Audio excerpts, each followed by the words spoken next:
nós vamos ler 3 textos. O primeiro está em João, no primeiro capítulo de João. Nós vamos ler a partir do versículo 39.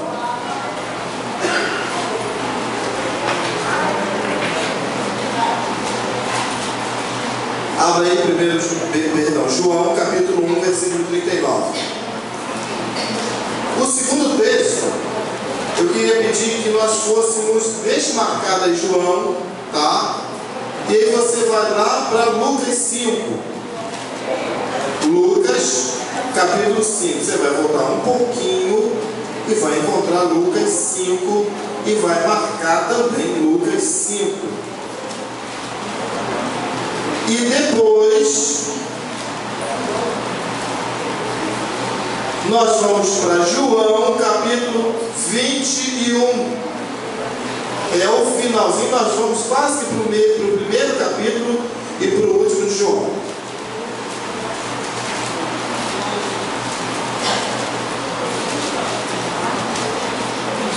Por isso que eu preciso da paciência dos irmãos e também dar atenção para essa leitura, ok? Então, o primeiro texto é João 1, 39, o segundo é Lucas 5 e o terceiro é João 21. Podemos ir então? Amém. Vamos lá? João 1, 39. Respondeu-lhes: vinde e vede. Foram, pois, e viram onde Jesus estava morando e ficaram com ele aquele dia, sendo mais ou menos a hora 10. Era Pedro, o irmão de Simão Pedro, um dos dois que tinha ouvido o testemunho de João e seguido Jesus. Ele achou primeiro o seu próprio irmão.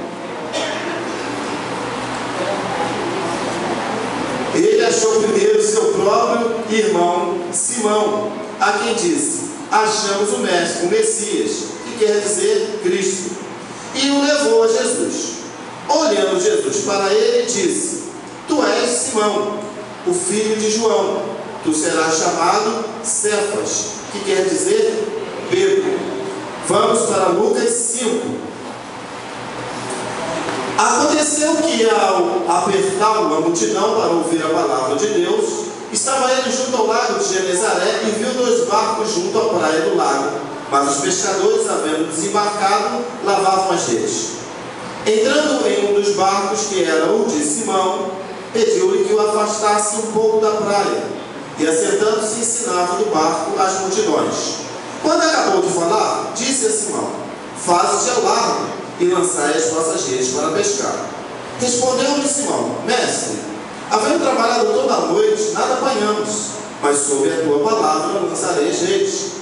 E isto fazendo, apanhado grande quantidade de peixes, e rompiam-se as redes. Então fizeram sinal aos companheiros do outro barco para que fossem ajudá-lo. E foram, e encheram ambos os barcos, a ponto de quase irem a pique. Vendo isso, Simão Pedro prostrou-se aos pés de Jesus, dizendo: Senhor, retira-te de mim, porque eu sou pecador. Pois à vista da pesca que fizeram, a admiração se apoderou dele e de todos os seus companheiros, bem como a Tiago e João, filhos de Zebedeu, que eram seus sócios. Disse Jesus a Simão: não temas, doravante serás pescador de homens. E arrastando eles os barcos sobre a praia, deixando tudo, o seguiram. Vamos para João 21. Depois disto, tornou Jesus a manifestar seus discípulos junto ao mar de Tiberíades, e foi assim que ele se manifestou. Estavam juntos Simão Pedro, Tomé, chamado Dídimo, Natanael, que era de Caná da Galileia, os filhos de Zebedeu e mais 2 dos seus discípulos. Disse-lhe Simão Pedro: vou pescar. Disseram-lhe os outros: também nós vamos contigo. Saíram e entraram no barco, e naquela noite nada apanharam. Mas ao clarear da madrugada, estava Jesus na praia. Todavia os discípulos não reconheceram que era ele. Perguntou-lhes Jesus: filhos, tendes aí alguma coisa de comer? Responderam-lhe: não. Então lhes disse: lançai a rede à direita do barco e achareis. Assim fizeram e já não podiam puxar a rede, tão grande era a quantidade de peixes. Aquele discípulo a quem Jesus amava disse a Pedro: é o Senhor. Simão Pedro, ouvindo que era o Senhor, cingiu-se com a sua veste, porque se havia despido, e lançou-se ao mar. Mas os outros discípulos vieram no barquinho, puxando a rede com os peixes, porque não estavam distantes da terra, senão quase 200 côvados. Ao saltarem em terra, viram ali umas brasas e em cima peixes, e havia também pão. Disse Jesus: trazei algum dos peixes que acabaste de apanhar. Simão Pedro entrou ao barco e arrastou a rede para a terra, cheia de 153 grandes peixes. E não obstante serem tantos, a rede não se rompeu. Disse-lhe Jesus: vinde, comei. Nenhum dos discípulos ousaram perguntar-lhe: quem és tu? Porque sabia que era o Senhor. Veio Jesus, tomou o pão e lhes deu, e de igual modo o peixe. E já era esta a terceira vez que Jesus se manifestava aos discípulos, depois de ressuscitado dentre os mortos. Santo Deus, obrigado pela tua igreja e pela tua palavra. Ó Deus, porque a tua igreja, Senhor, sem a tua palavra não estaria aqui. E nós estamos aqui porque a tua palavra alcançou a nossa alma, reformulou o nosso coração, abateu a tristeza da nossa carnalidade e soprou um novo fôlego de vida. Fôlego, ó Deus, que hoje nós podemos respirar e, ó Deus, perceber quão grande é o Senhor e quão grande é a tua bondade expressa pela tua palavra, fazendo de homens e mulheres comuns igreja do Senhor. Ó Deus, nesta hora, mais uma vez, nós te pedimos que o Senhor ministre ao nosso coração o que o Senhor preparou, e que assim o Senhor possa deixá-la pregada de maneira profunda, ó Deus, e graciosa, para que sejamos também mensageiros desta mesma mensagem ao coração de tantos que também, como nós, ó Deus, precisarão de ouvi-la. Que assim, pelo teu Espírito, e somente pelo teu Espírito, o Senhor tenha liberdade de falar aos nossos corações. E que assim o Senhor também nos desperte nesta noite, para ouvirmos o que o Senhor tem a nos dizer, no nome maravilhoso de Jesus. Amém e amém. Queridos, eu não sei se vocês conseguiram entender o porquê que nós lemos 3 textos e quais são as similaridades nesses 3 textos. O primeiro texto trata do primeiro encontro de Jesus com Pedro, ou de Pedro com Jesus, como você queira.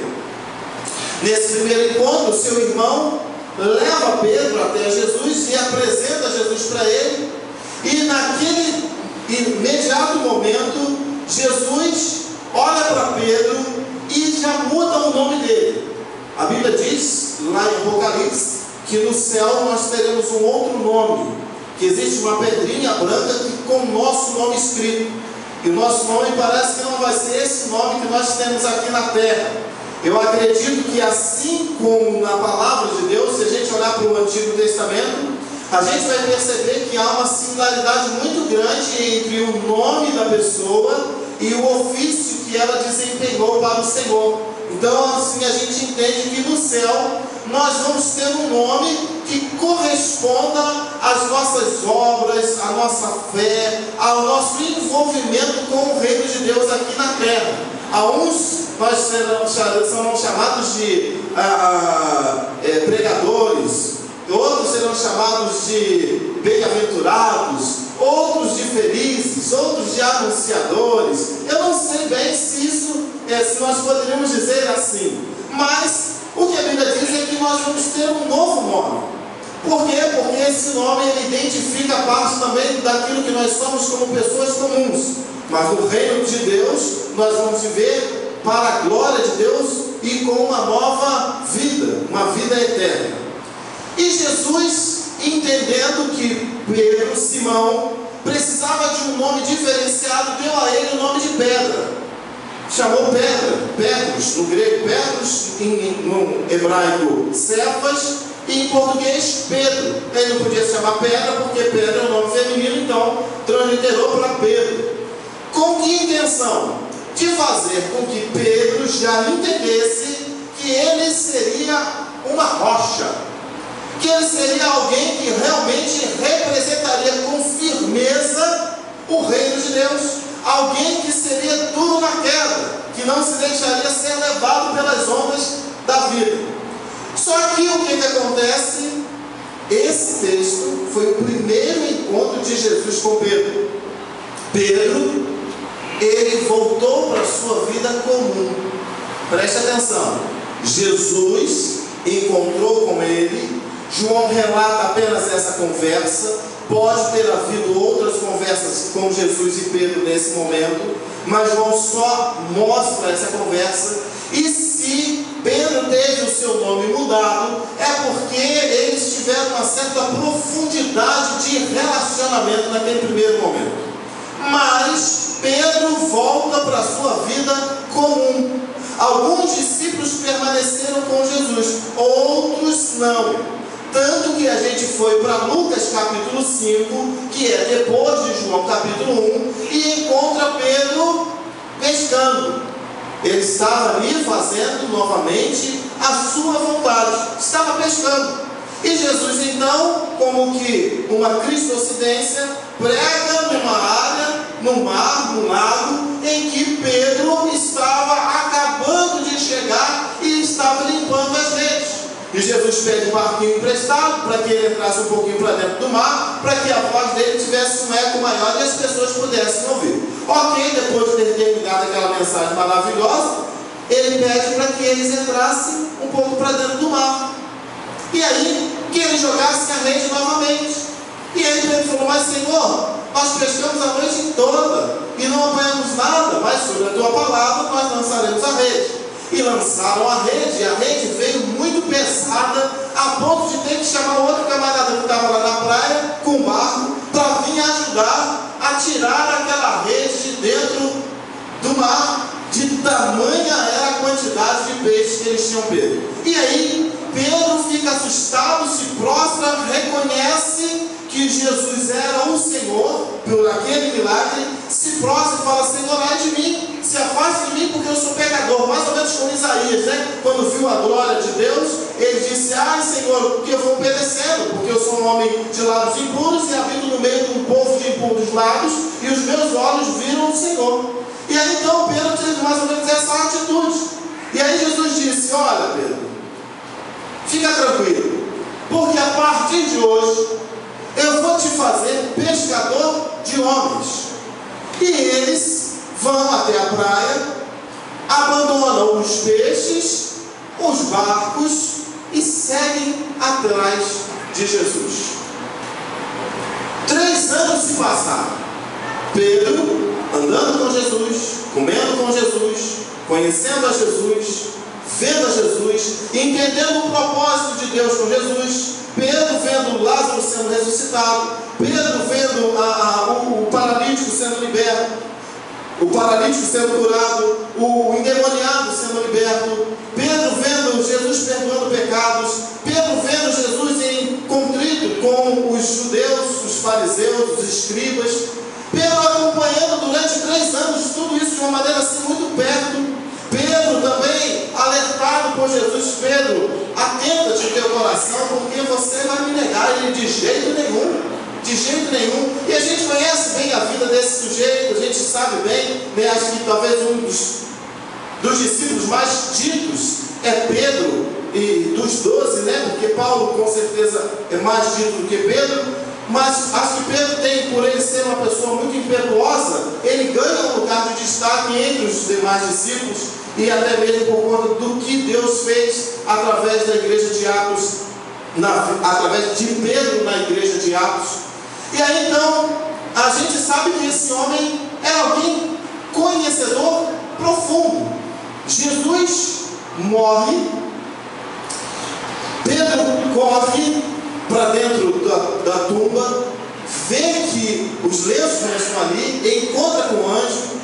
Jesus ele começa a se manifestar e a aparecer a muitas pessoas, mas o capítulo 21 de João, que é depois da ressurreição, depois da morte, ressurreição e aparecimento, Jesus está mais uma vez na praia e Pedro mais uma vez no mar. Ainda o que me chama a atenção é que depois da morte de Jesus, ele, eu não sei, e ressurreição e aparecimento, parece que a ficha ainda não tinha caído, e ele chama, ele fala, eu vou voltar para a pesca. E o pessoal que estava com ele, os discípulos que estavam com ele, nós vamos também. E voltou todo mundo para pescar, não sei quantos, ao certo, não prestei atenção nisso, mas eles voltaram para pescar, e aí, o que acontece? Jesus aparece lá na beira da praia, já com brasa, com peixes e com pão, e a uma média de 100 metros de distância, 200 côvados, ele chama a Jesus ele chama os discípulos para uma pergunta: vocês têm alguma coisa para comer? E os discípulos disseram: não. Ou seja, não haviam pego nada. E aí então Jesus na praia disse: joga a rede do lado direito.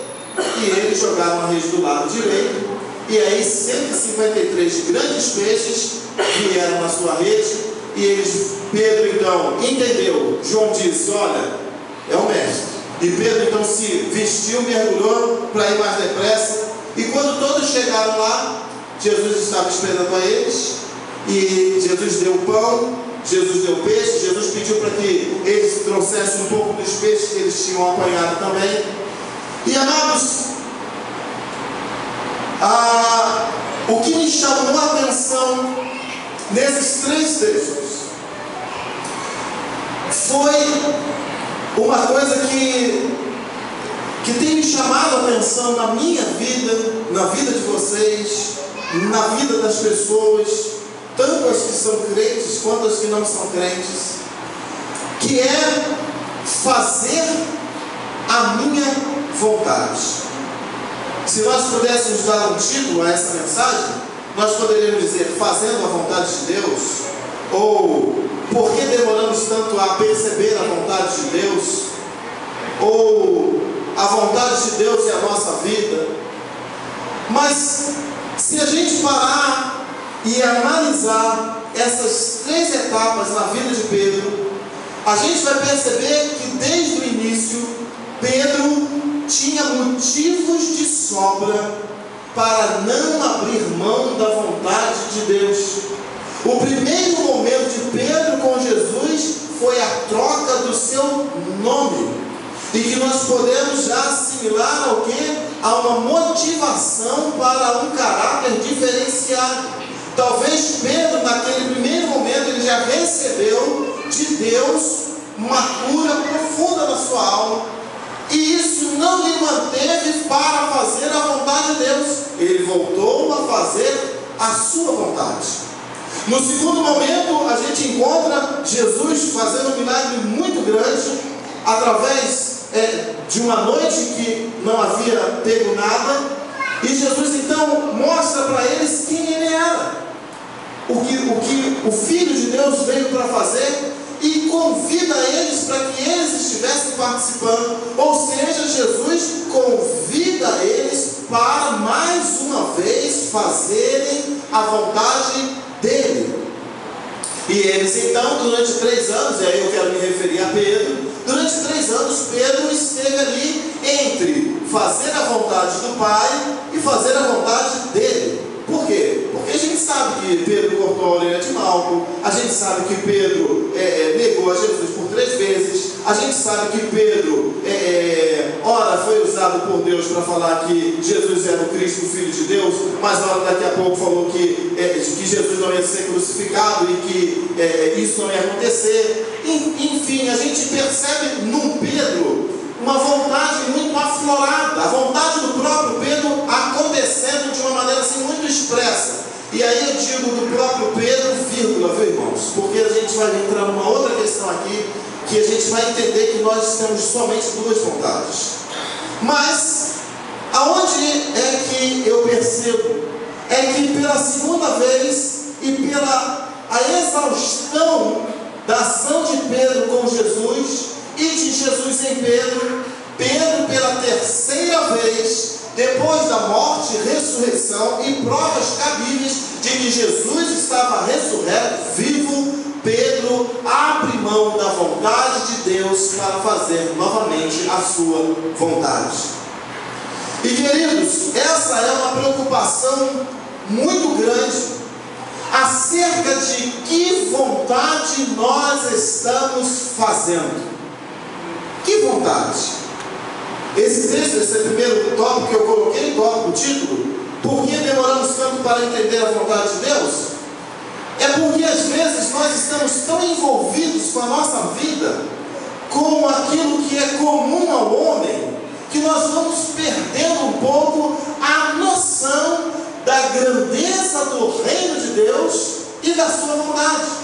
Buscai o reino de Deus e a sua justiça, e as demais coisas vos serão acrescentadas.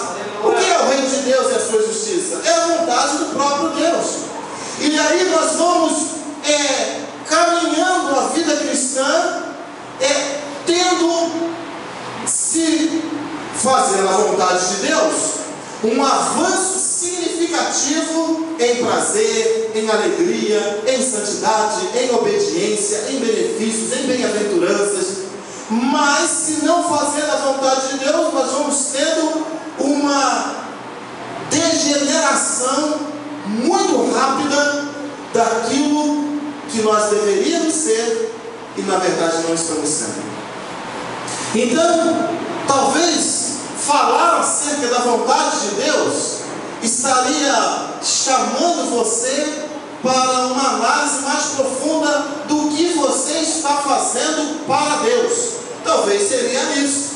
Ou seja, falar, pensar sobre a vontade de Deus seria automaticamente eu estar realizando a obra de Deus. Seria eu estar pregando a palavra, seria eu estar anunciando para as pessoas, seria eu estar fazendo obras de caridade, de benfeitoria, seria eu estar vindo para a igreja, para a escola dominical, seria eu estar tratando bem os meus irmãos, seria eu ser dizimista e ofertante. O que seria, na verdade, fazer a vontade de Deus?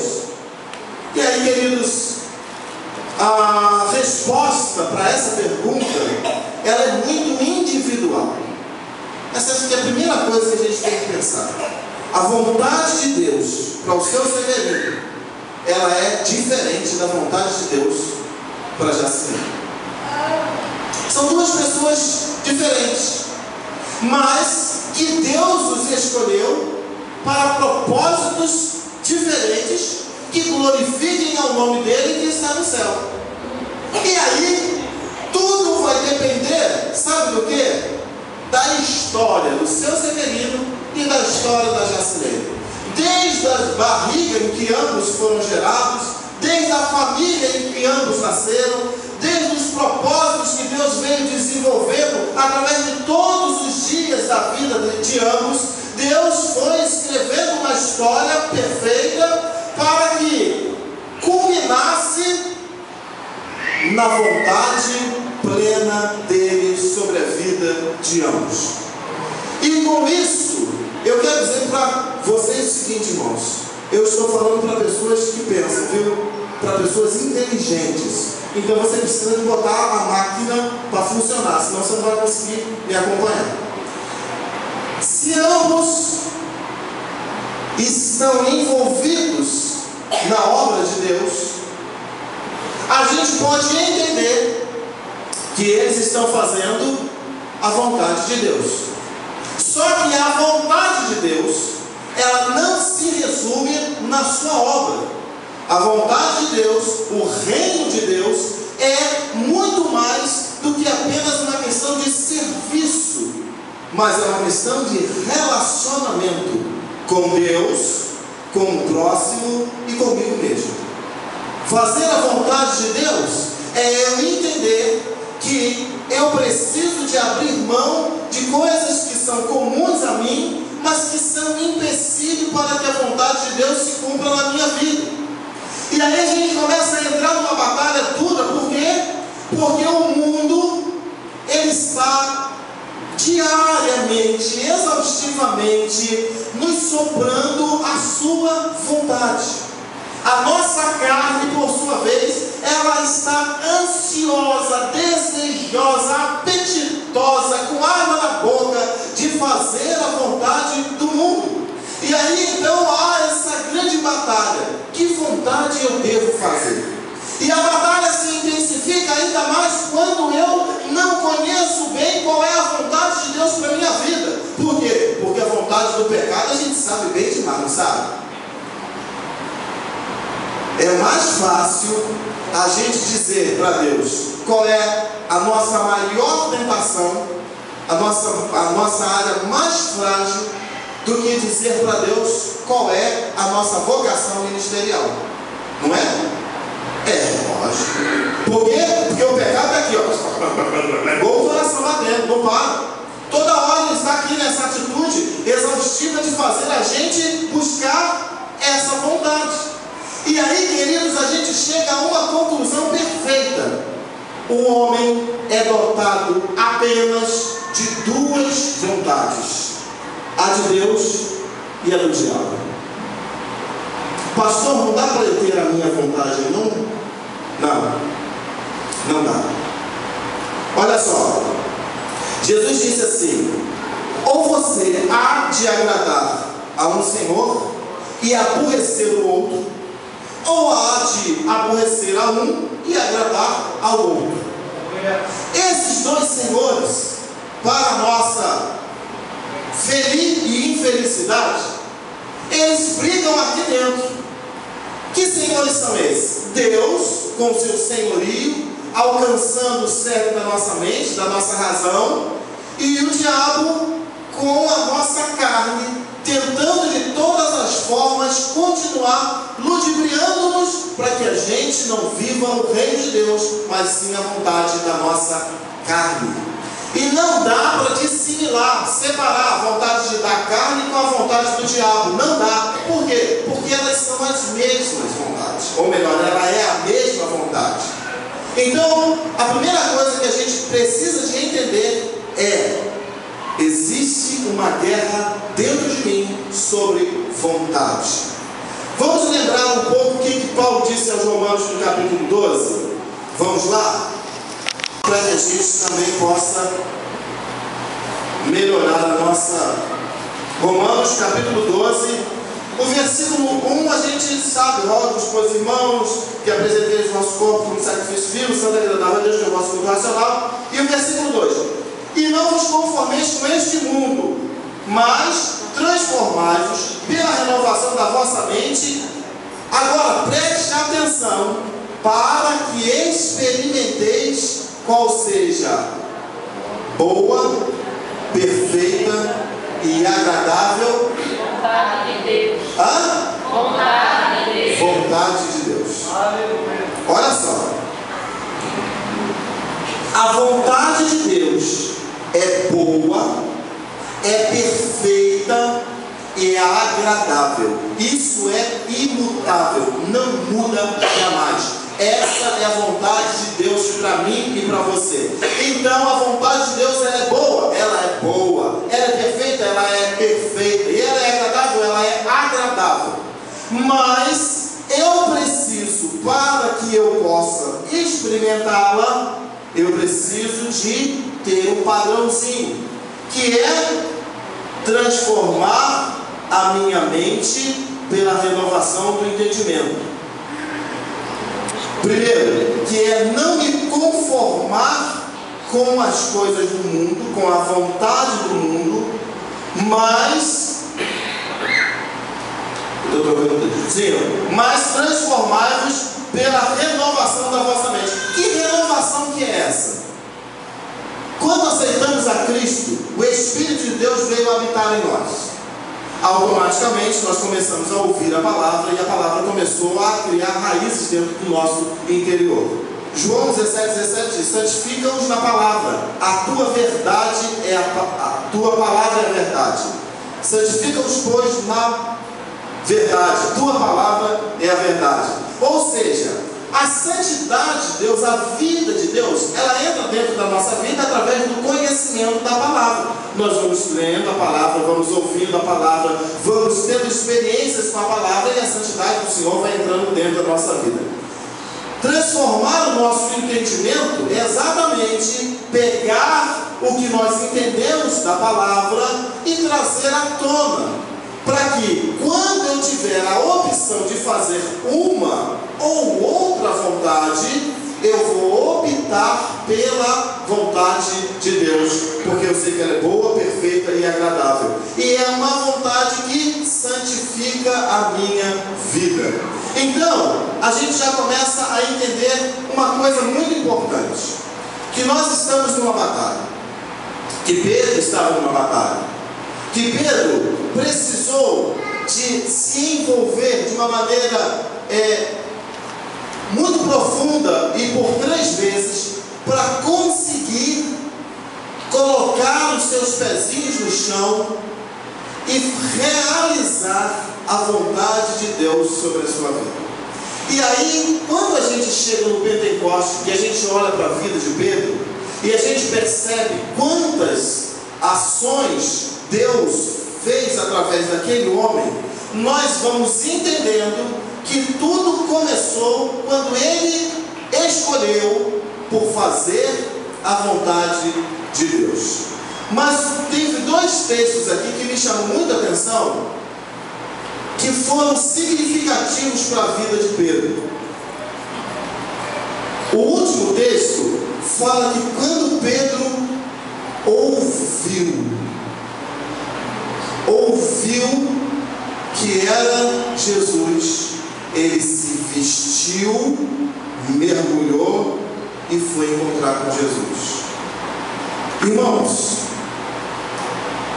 para mim o grande diferencial de realizar uma vontade ou a outra é a atenção que nós estamos dando a uma ou a outra. Que tipo de vontade nós estamos ouvindo? Nós ouvimos periodicamente as 2. E eu vou dizer uma coisa com toda sinceridade: eu acho que a gente ainda ouve mais a vontade da carne, do mundo e do diabo do que propriamente a vontade de Deus. Por quê? Porque nós estamos no mundo. Jesus disse: não vos tireis do mundo, mas livrai-vos do mal. Então, nós estamos no mundo. E uma vez que nós estamos no mundo, nós estamos envolvidos com essas farpas, setas, mensagens que vão se chegando a nós todos os dias, e que a gente tem que parar uma hora e falar: não é isso que eu quero. Não é fazer a vontade da carne, do diabo e do mundo que eu quero. O que eu quero é fazer a vontade de Deus. Então, na medida em que você quer fazer a vontade de Deus, é a medida que você precisa de ouvir a vontade de Deus. E a minha pergunta tem sido, nesses últimos dias, o que mais eu tenho ouvido? Porque Jesus disse: olha, se os teus olhos estão em trevas, quão grande trevas há dentro de você. E se os teus olhos estão em luz, grande luz haverá em ti. Ou seja, quanto mais eu olho para Cristo e para a sua verdade, mais luz há em mim. Quanto mais eu ouço a verdade de Cristo, mais propenso em obedecer e desejar a vontade de Deus eu estou. É engraçado, irmãos, Deus está me dando uma clareza aqui que depois eu vou pesquisar, mas parece que há paralelos diferenciados entre olhar e ouvir. A gente já sabe, eu tenho dito até isso no discipulado, que quando a gente lê a Bíblia em voz alta, a gente está tendo o privilégio de aprender 2 vezes. Por quê? Porque você está lendo e falando. Então você está ouvindo. E quando a Bíblia diz, que a fé vem pelo ouvir, e a capacidade de ouvir pela palavra, nós vamos entendendo que a nossa audição, a atenção que nós vamos dando ao que ouvimos, elas são extremamente fundamentais para as nossas decisões. Então eu quero te pedir uma coisa em nome de Jesus. Peça para que o Senhor coloque um anjo no teu ouvido e te faça surdo para ouvir as propostas que o mundo está te apresentando. Peça para que o Senhor te faça surdo para ouvir as mensagens satânicas, malditas, profanas, adúlteras, que o diabo está diariamente lançando sobre a sua vida. Peça para Deus pôr um cotonete bastante bacana e tirar todas as sujeiras do teu ouvido espiritual, para que você consiga ouvir a mensagem da salvação, e essa mensagem ter um poder salvífico na tua vida, capaz de transformar os teus sentimentos, capaz de transformar a tua vontade, capaz de render o teu coração em submissão àquele que é Senhor sobre a sua vida.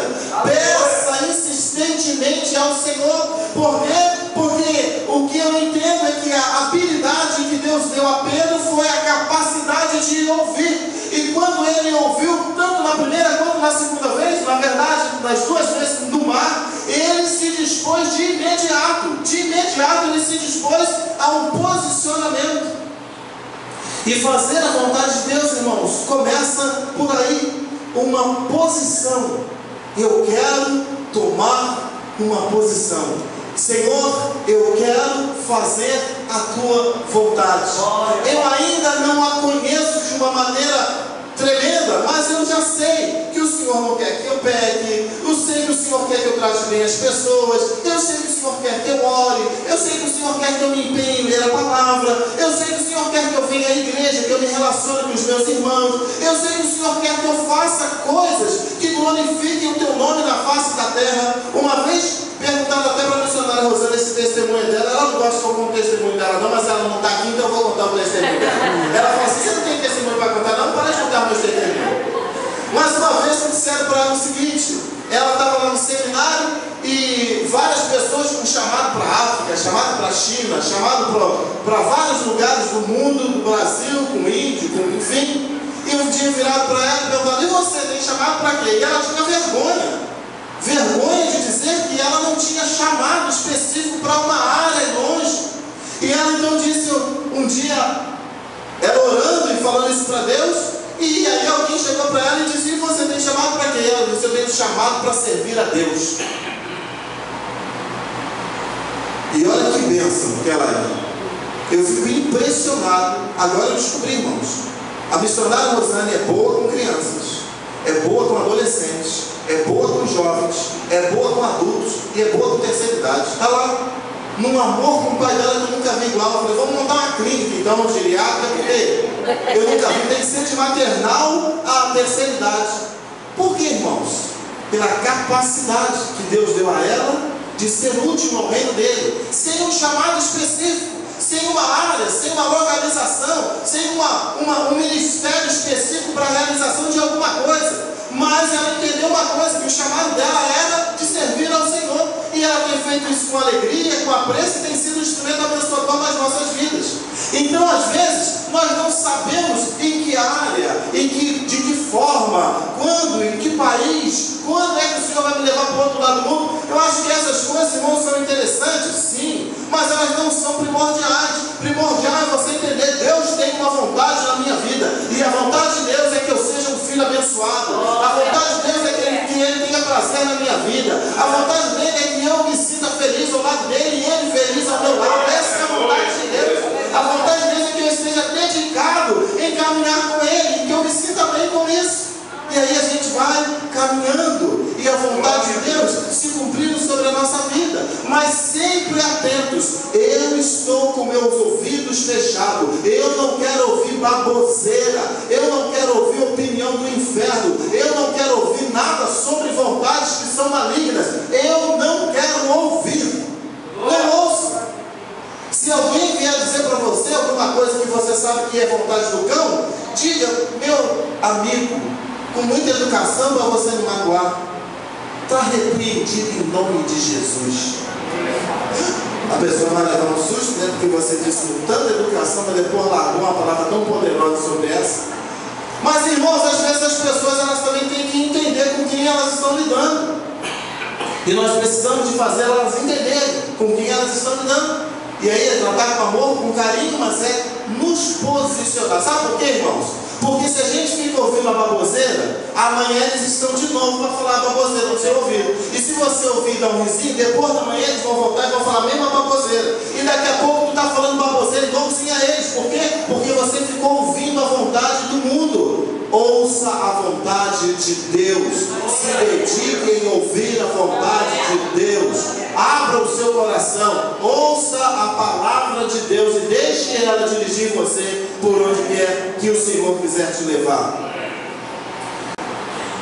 Eu quero deixar aqui para vocês alguns textos, talvez 11, 1, 2, 3, 4, 5, 6, 7, 8, 9, 10, 11, mas eu só vou ler e fazer um breve comentário para a gente terminar. Textos que falam sobre a vontade de Deus. Você não precisa de abrir a sua Bíblia, se você confiar em mim, mas você pode anotar aí o texto, depois você abre para a gente ganhar tempo.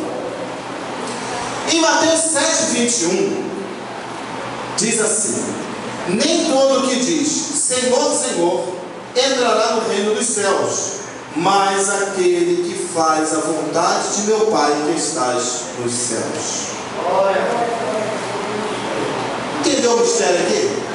A salvação, segundo o texto do próprio Cristo, está vinculado à realização da vontade de Deus.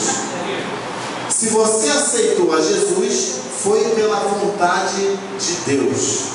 Não foi seu mérito, não foi a sua sabedoria. Não. Primeira coisa foi a vontade de Deus sobre a sua vida. E tem gente aí, a gente tem que ficar ligadíssimo, porque aqui Jesus está condenando os religiosos que estão dizendo Senhor, Senhor, e não estão fazendo a vontade de Deus. Esses vão ficar de fora. E eu quero crer que nós não temos nenhum desses aqui. Mas precisamos de ficar atentos para que amanhã isso não venha a ser um risco que nós venhamos a correr. Não adianta ser religioso, você precisa de fazer a vontade de Deus. Religião não salva e nem leva ninguém para o céu. Quem salva e leva para o céu é Jesus. É fazer a vontade do Pai. Mateus 12:50 diz: pois qualquer que fizer a vontade de meu Pai que está no céu, este é meu irmão, irmã e mãe. Olha que coisa tremenda. Jesus falando: olha, se você quer fazer parte da minha família, se você quer ser o meu irmão, a minha irmã, a minha mãe, se você quer estar totalmente vinculado, e aí a gente fala sobre herança. Por quê? Porque irmão, irmã e mãe estão totalmente interligados à herança. E aí, se você quer viver desfrutando da vontade e das bênçãos de Deus, você precisa de fazer a vontade do Pai, porque senão não funciona. Mateus 26:42, se possível, disse Jesus, passa de mim esse cálice, mas não seja feita a minha vontade, mas a tua. Irmãos, esse texto eu quis trazer para a gente dar uma analisada rápida e pensar que muitas vezes, preste atenção, não vou falar muitas não, algumas vezes nós estamos numa luta ferrenha, que fazer a vontade de Deus é ter um prejuízo enorme. Pastor, se eu der um suborno para o guarda, é só 20 mil réis. Se eu pagar a multa, é 580 reais. É melhor dar 20 do que 580. E aí você dá 20 para o guarda. Tá certo? É melhor você não andar no acostamento da bicicleta, porque lá é para bicicleta. Porque se o guarda te pegar lá, é 580, era 580 reais.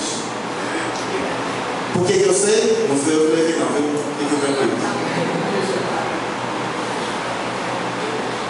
Mas às vezes, irmãos, nós precisamos de perder algumas coisas para fazer a vontade de Deus. Não é simples, irmãos. Ser crente é maravilhoso, é uma bênção, é glorioso, não tem vida igual, eu não troco por vida nenhuma, mas tem as suas performances, como qualquer coisa na vida. A gente precisa de se dedicar, se sacrificar, melhorar aqui, viver com Cristo também. E aí, nessas áreas, é melhor você perder. Perca, para que o reino de Deus, para que a vontade de Deus na sua vida se torne significante. Perca. É melhor perder do que você ficar ludibriando a você mesmo e cumprindo a vontade de quem? Do cão. Então, Jesus mesmo disse: a minha vontade, Deus, é que o Senhor passe de mim essa bronca aí, porque o negócio é pauleira. Mas não seja feita a minha vontade, mas a tua. Lucas 2,14 diz: glória a Deus nas maiores alturas. E olha só: e paz na terra entre os homens de boa vontade. Quer paz, irmãos? Quer paz? Viva a boa vontade. Que boa vontade é essa, irmãos? É a vontade de Deus. E às vezes nós queremos paz, mas não queremos viver a vontade de Deus. Aí entra guerra. Então, a paz, ela chega enquanto nós estamos vivendo a vontade de Deus. João 1,12,13 diz: mas todos quantos receberam, aos que creem no seu nome, deu-lhes o poder de serem feitos filhos de Deus, os quais não nasceram do sangue, nem da vontade da carne, nem da vontade do varão, mas da vontade de Deus. Porque que, olha só, a gente tem que ter essa consciência clara. Eu nasci de novo, não foi porque eu quis. Eu nasci de novo, não foi porque eu sou bonzinho. Eu nasci de novo, não é porque o fulano de tal me levou para a igreja. Eu nasci de novo porque... nada disso. Você nasceu de novo. Você é filho de Deus, filha de Deus, por causa da vontade de Deus. Isso quer dizer que você é alguém extremamente especial, porque Deus elaborou sobre você cumprir a sua vontade. Ele te comprou com teu sangue, Ele te moveu pelo seu Espírito, Ele regenerou teu Espírito, Ele te convenceu, Ele, glória pois a Ele para sempre. Então, quando a gente entende, ou entende não porque a gente já sabia, mas quando a gente traz essas coisas à tona, a nossa fé é melhor, irmãos. O nosso posicionamento melhora. A gente passa a viver a vontade de Deus de uma maneira mais rígida, entre aspas, vamos melhorar essa palavra, de uma maneira mais fiel. A gente passa a ser mais fiel à vontade de Deus. Por quê? Porque eu sei que foi pela vontade dEle que eu sou livre. É pela vontade dEle que eu sou uma nova criatura. É pela vontade dEle que eu não sou mais escravo do diabo. É pela vontade dEle que eu fui comprado pelo sangue do Cordeiro. É pela vontade dEle. Isso alivia minha alma. Eu descanso no Senhor. Por quê?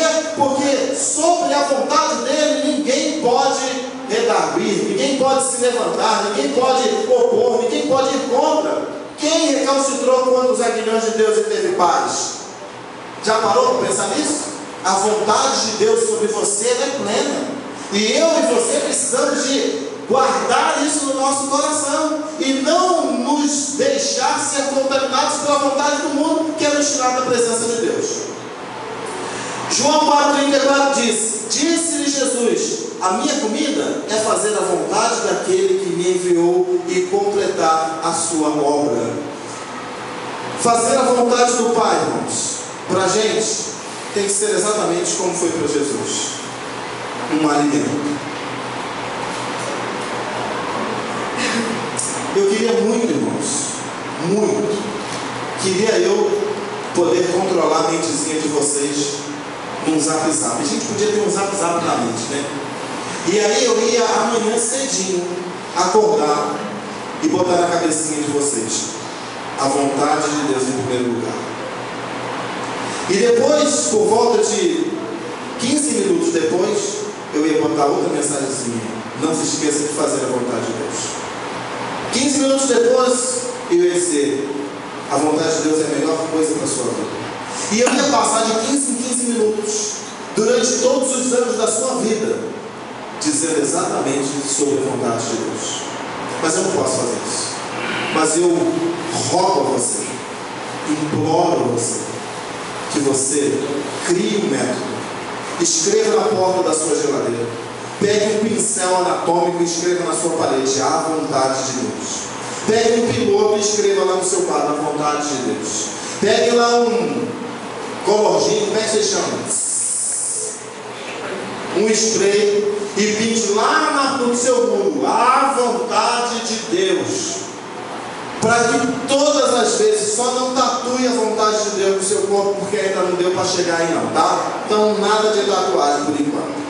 Mas em todos os lugares em que você puder deixar isso claro, para que você olhe e se lembre, faça uma pulseira: a vontade de Deus, escreva na sua mão: a vontade de Deus. Por quê, irmãos? Porque se você parar e perceber, depois que você sair daqui de dentro da igreja, você vai perceber quantas são as lutas que nós temos para fazer a vontade de Deus. Nós não percebemos tanto porque nós não estamos ligados a isso. Mas a partir de hoje nós vamos estar. E nós vamos perceber o quanto nós precisamos de estar fazendo a vontade de Deus. Então, ela é como uma comida. Lá, Jesus com a samaritana lá, depois que ela foi embora, os discípulos chegaram com a comida e mandaram Jesus comer. Jesus não queria comer. E aí Jesus falou para ela: a minha comida é fazer a vontade do Pai. Ou seja, o meu alimento, o que sacia a minha vida, o que completa o meu estômago, o que me dá vida, o que me dá ânimo, o que renova a minha vida, é fazer a vontade do Pai. Irmão, será que é tão ruim assim? Não, oxi, é boa, perfeita e agradável. Ela é maravilhosa. 1 Tessalonicenses 4,3 diz: porque esta é a vontade de Deus, a saber, a coisa santificada, que vos avistenhais da prostituição.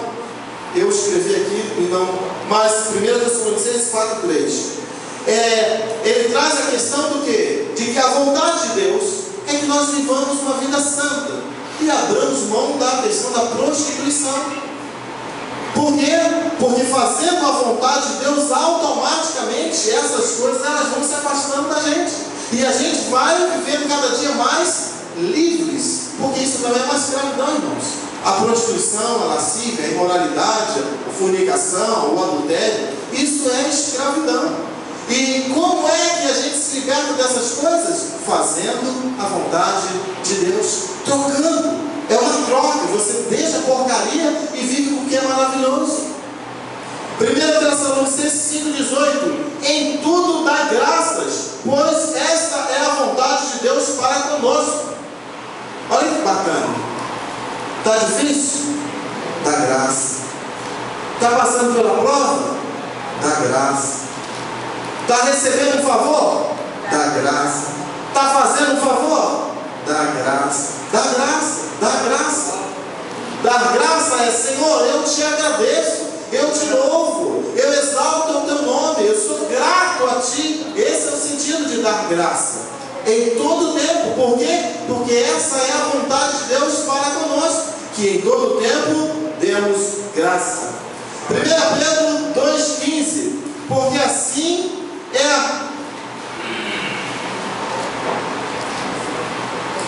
a conta de Deus, que fazendo o bem, façais emudecer a ignorância dos insensatos.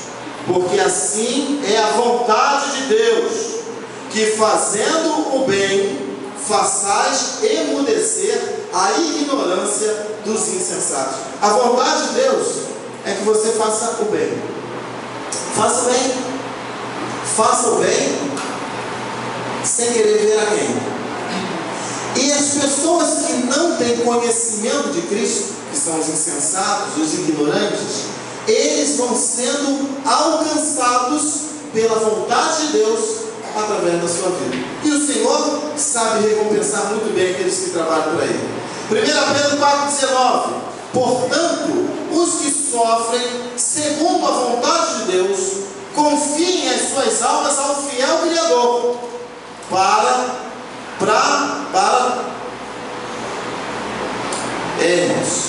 é melhor abrir. 1 Pedro 4,19, vou abrir aqui rapidinho. Também, os que sofrem segundo a vontade de Deus, encomendem a sua alma ao fiel Criador, na prática do bem. Olha só, irmãos. Muitas vezes, aí eu digo muitas, nós estamos sofrendo duras retaliações do inferno, do mundo e das pessoas. Sabe por quê? Porque nós optamos por fazer a vontade de Deus. E às vezes optar por fazer a vontade de Deus é lutar contra padrões, governos, sociedades, culturas. É lutar contra isso. Por quê? Porque Deus tem um padrão. Deus tem uma sociedade, que é a igreja. Deus tem a cultura, que é a sua palavra. Deus tem um padrão já determinado. E nós a escolhemos. E o Senhor aqui está dizendo: faça, você que está sofrendo porque você está fazendo a vontade de Deus, entregue a sua alma para o fiel Criador, porque na prática do bem Ele vai te recompensar. Descansa o teu coração, continue fazendo a vontade de Deus, ainda que você esteja vivendo duras perseguições, contrariedades sobre esta questão. Faça a vontade de Deus. Melhor é obedecer a Deus do que obedecer aos homens. E por último, 1 João capítulo 2, versículo 2. O mundo passa e a sua concupiscência, mas o que faz a vontade de Deus permanece para sempre. Tremendo esse texto. O mundo passa, a concupiscência, a vontade do mundo e da carne passa também, mas aqueles que estão fazendo a vontade de Deus, não tem morte, não tem vida, não tem principado, não tem potestade, não tem coisas do presente, não tem coisas do porvir, não tem criatura, não tem profundidade e nenhuma outra qualquer criatura que irá te afastar do amor de Deus que está em Cristo Jesus, o nosso Senhor. Fazer a vontade de Deus deve ser, irmãos, algo que nós devemos viver exaustivamente, todos os dias, atentos no nosso falar, para que seja a vontade de Deus, atento no nosso pensar, para que seja a vontade de Deus, atento nas nossas decisões, para que seja a vontade de Deus, atento no que somos, para que seja a vontade de Deus. E que aí, queridos, o Senhor, Ele há de nos tornar muito mais felizes se nós estamos em busca da felicidade do reino de Deus. Precisamos de entender que ela está totalmente interligada em fazer a vontade do Pai. Feche seus olhos. Eu gostaria de saber nessa noite se porventura há alguém que gostaria de entregar a sua vida para Jesus, que já entendeu que não dá para viver sem Jesus e que precisa desesperadamente de uma vida nova, de recomeçar a sua história, de ter um novo padrão de vida, de ter o governo de Deus sobre você. Se você quer fazer isso, antes que eu ore pela igreja, levante a sua mão para que eu possa estar orando por você. É uma oportunidade maravilhosa que você tem de deixar que Cristo se torne o Senhor da sua vida também nesta hora. Alguém gostaria de fazer isso? Amém, querido. Deus te abençoe. Você quer vir aqui à frente ou você quer ficar por aí? Fique à vontade para decidir. Amém. Vamos orar então? Feche os seus olhos. Santo Deus, nós nesta noite queremos nos realiançar em fazer a Tua vontade. Queremos nesta hora pedir a Tua ajuda, porque não é fácil, Pai. E o Senhor sabe muito bem o que é isso. Mas nesta hora nós também queremos ter a coragem de dizer como o Senhor mesmo disse: Senhor, faz a Tua vontade. Cumpre em mim a Tua vontade. E que assim, ó Deus, o Senhor possa nos ajudar a aperfeiçoarmos, ó Deus, nesta importante etapa da nossa vida, para que o Senhor possa completar esta obra maravilhosa. Cumpra esta vontade, a Tua vontade na nossa vida. O que nós queremos, Senhor, é viver fazendo a Tua vontade, é ter a alegria de realizarmos a Tua vontade, Senhor, desfrutarmos com os outros a Tua vontade. Queremos isto e te pedimos que o Senhor nos ajude. E Pai, que o Senhor grave esta palavra na nossa alma, para que nós não venhamos abrir mão dela, que nós venhamos, ó Deus, deixar ela gravada, tatuada na nossa mente, Senhor, para que não venhamos jamais nos esquecer que precisamos fazer a vontade do Senhor, em nome de Jesus e para a glória do Senhor. Amém.